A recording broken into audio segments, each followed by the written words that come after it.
Hey, hello everyone, Assalamu alaikum. So today we are going to talk about what really happens when you lose a tooth and don't replace it.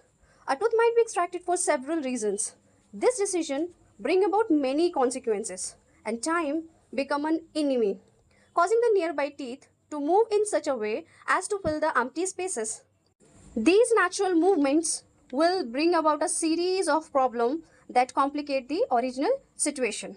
The displacement of the teeth create new gaps between the other teeth like this and where the food can accumulate it. The space having become difficult to clean and gradually keep up risk and letting in the bacteria responsible for decay and gum diseases, thus inducing bone loss and hence gradually shrinkage of the bone occurs. On other hand, the tooth opposite the missing tooth, aiming to find its point of contact, may come out of its socket. This recession of the gums often bring about a sensitivity related to exposure of a part of the root and also loss of stability.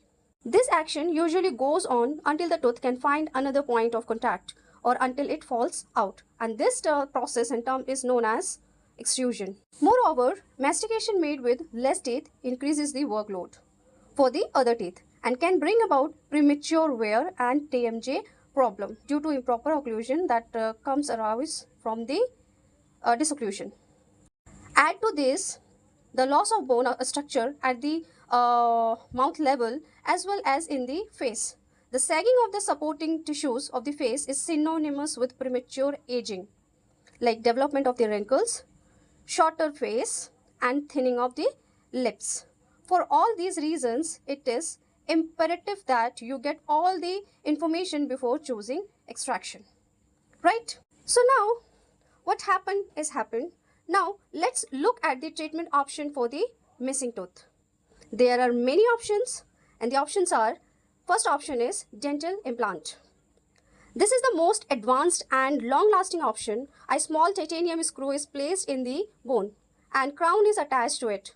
It looks, feels and functions like a natural tooth. Second option is dental bridge. In this option, the gap is filled by anchoring an artificial tooth to the teeth on either side. It is fixed and functional, but it requires reshaping the supporting teeth. And the third option is removable denture, that is known as RPD. And this is more affordable option. It's a removable plate with an artificial tooth attached to it. Replace the missing tooth, but need to be taken out regularly. The best treatment depends on your oral condition, bed support and budget. Always consult your dentist to know which option is suit you the best. Thank you for